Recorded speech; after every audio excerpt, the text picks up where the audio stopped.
L'aéroport Toulouse-Blagnac, le partenaire des entreprises du Grand Sud-Ouest, vous présente le Club Éco d'Objectif-News.tv.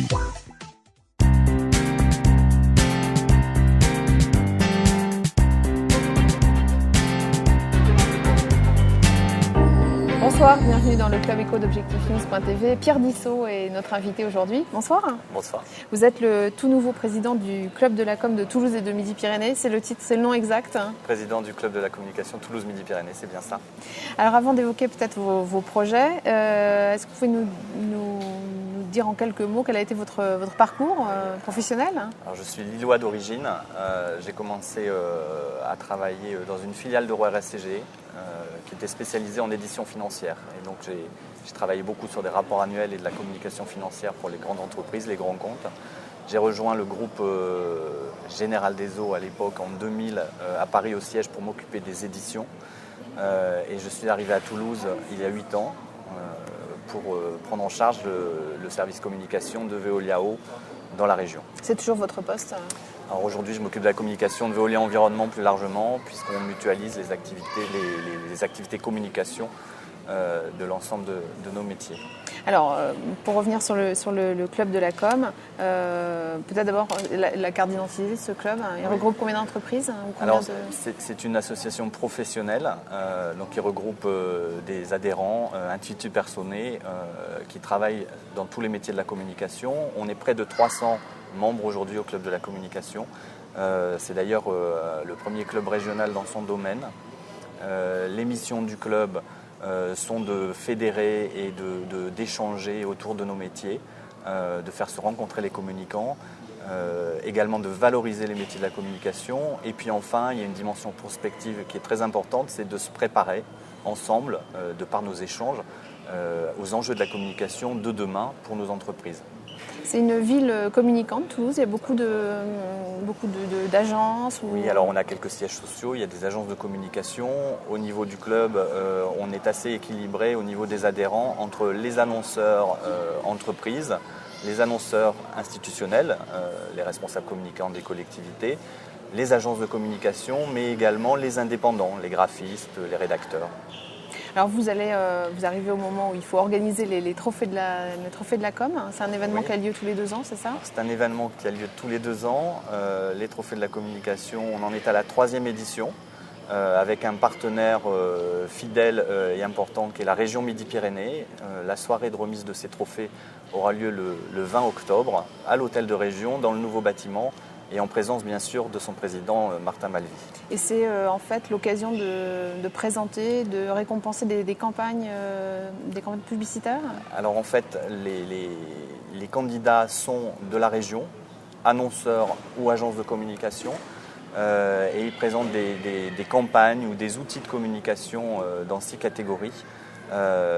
Ces 6 catégories sont le marketing opérationnel, l'audiovisuel, la e-communication, autour de tout ce qui touche aux nouvelles technologies de l'information et de la communication, le web 2.0, les réseaux sociaux, la communication éditoriale, les campagnes de communication, et je dois en oublier un, les relations presse et l'événementiel bien sûr.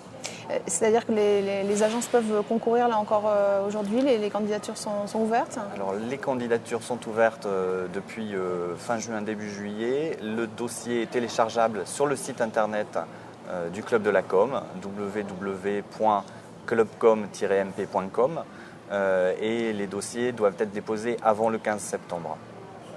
Nous aurons un jury donc, pour sélectionner les dossiers dans ces 6 catégories, qui sera un jury hors région Midi-Pyrénées, avec des responsables ou dirigeants d'agences de communication, des directeurs de la communication ou du marketing, d'entreprises de renom.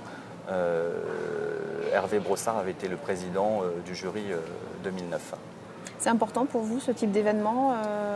Alors c'est un des événements du Club de la communication qui est important, c'est un grand rendez-vous, ça répond à la première mission du Club de la com de valoriser nos métiers, mais à côté de ça on a d'autres axes de travail, on a 4 grands axes de travail aujourd'hui au Club de la communication. On a le développement durable, d'ailleurs on a été sollicité par l'AFNOR et on fait partie du premier groupe de travail pour contribuer à la rédaction d'un guide pratique de la norme ISO 26000 pour les métiers de la communication.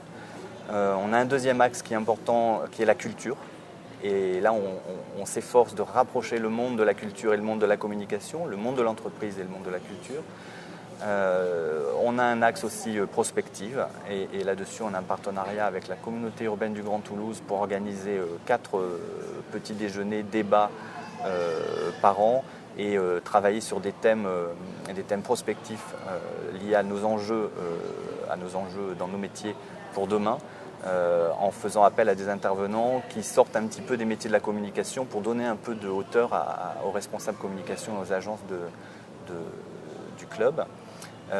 Et puis on a un axe également qui est assez évident sur les outils liés aux technologies de l'information et de la communication, où là on travaille sur le web 2.0, les réseaux sociaux et tout ce qui peut être innovant ou émergent dans ces domaines-là. Est-ce que vous pensez que le club est très visible? Est-ce que vous avez l'intention, en tant que nouveau président, de le rendre plus visible? Quelles sont vos priorités? Je pense que les vous avez fait campagne? J'ai pas fait campagne.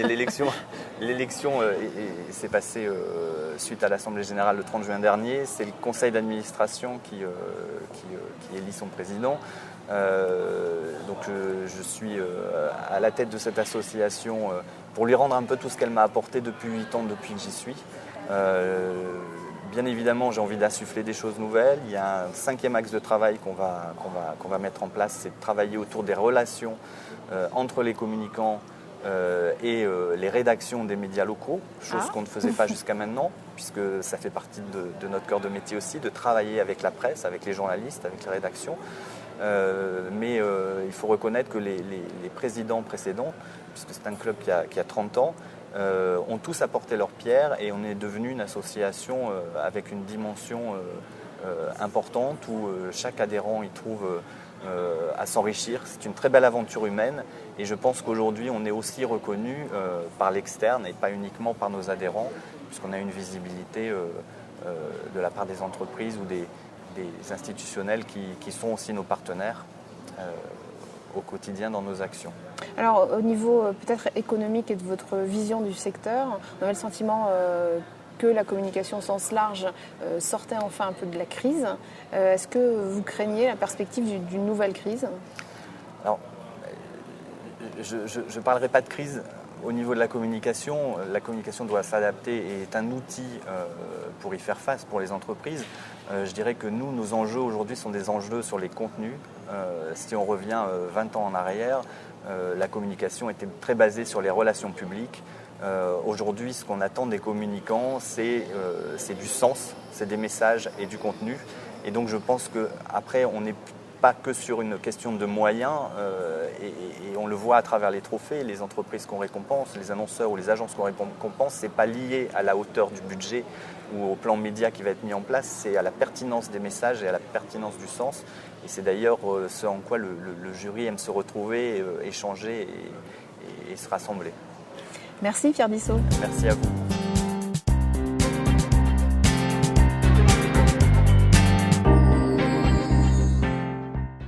L'aéroport Toulouse-Blagnac, le partenaire des entreprises du Grand Sud-Ouest, vous présente le Club Éco d'Objectif News.tv.